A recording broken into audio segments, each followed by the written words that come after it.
కాంగ్రెస్ ప్రభుత్వం అధికారం చేపట్టిన 2.5 ఏళ్ల తర్వాత విడుదల చేసిన తొలి పోలీస్ నోటిఫికేషన్తో పోలీస్ కొలువుల కోసం అహర్నిశలు శ్రమిస్తున్న నిరుద్యోగుల మధ్య తీవ్రమైన పోటీ పెట్టింది.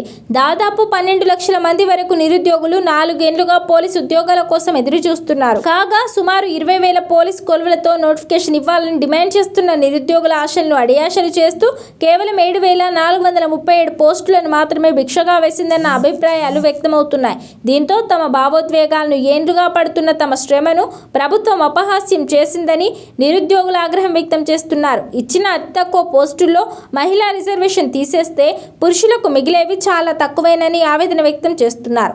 ఎస్ఐ, కానిస్టేబుల్ ఖాళీలను భారీగా భర్తీ చేస్తారని ఎంతో ఆశపడ్డ తమతో ప్రభుత్వం ఆడుకుంటుందని మండిపడుతున్నారు. ప్రభుత్వం తాజాగా విడుదల చేసిన 3,697 సివిల్ కానిస్టేబుల్ పోస్టుల కోసం లక్షల మంది నిరుద్యోగులు పోటీ పడుతున్నట్టు తెలుస్తుంది. పోలీసు ఉద్యోగాలకు సంబంధించి 2022 తర్వాత ఎలాంటి నోటిఫికేషన్ లేకపోవడంతో లక్షల మంది నిరుద్యోగులు ఉద్యోగాల కోసం ఎదురు చూస్తున్నారు.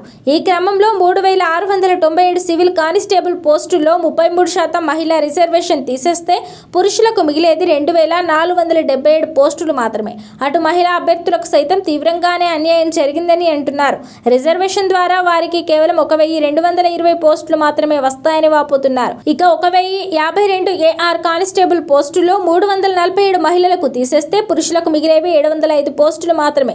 అగ్నిమాపక శాఖలోనూ ఫైర్ ఫైటర్ పోస్టుల్లో ఒక్క హైదరాబాద్ మినహా అన్ని 2 అంకెల పోస్టులే ఉన్నాయి. రాష్ట్ర వ్యాప్తంగా 751 ఫైర్ ఫైటర్ పోస్టుల్లో ప్రధానంగా హైదరాబాద్ 164, రంగారెడ్డి 82, మేడ్చల్ మల్కాజ్గిరి 40, నిజామాబాద్ 34, యాదాద్రి భువనగిరి 32, భద్రాద్రి కొత్తగూడెం 25, ములుగు, నాగర్ కర్నూల్ 23, సంగారెడ్డి 22, సిద్దిపేటకు 22 కేటాయించారు. ప్రభుత్వం పునరాలోచన చేసి నిరుద్యోగులకు 20,000 పోలీసు ఉద్యోగాలతో మెగా నోటిఫికేషన్ ఇవ్వాలని పోలీస్ నిరుద్యోగ జేఏసీ ప్రతినిధులు డిమాండ్ చేస్తున్నారు. పోలీస్ శాఖలో ఖాళీల భర్తీ కోసం 19,000 పోస్టులతో ప్రభుత్వానికి ప్రతిపాదనలు పంపితే కేవలం 7,437 పోస్టులకు మాత్రమే ఆమోదం తెలపడం దారుణమని మండిపడుతున్నారు. ప్రభుత్వ అనాలోచిత నిర్ణయం వల్ల లక్షలాది మంది నిరుద్యోగులు, వారి కుటుంబాలు తీవ్రంగా నష్టపోతాయని విమర్శిస్తున్నారు. తమ తల్లిదండ్రుల కష్టం చూసైనా ప్రభుత్వం 20,000 పోస్టులతో నోటిఫికేషన్ సవరించాలని కోరుతున్నారు.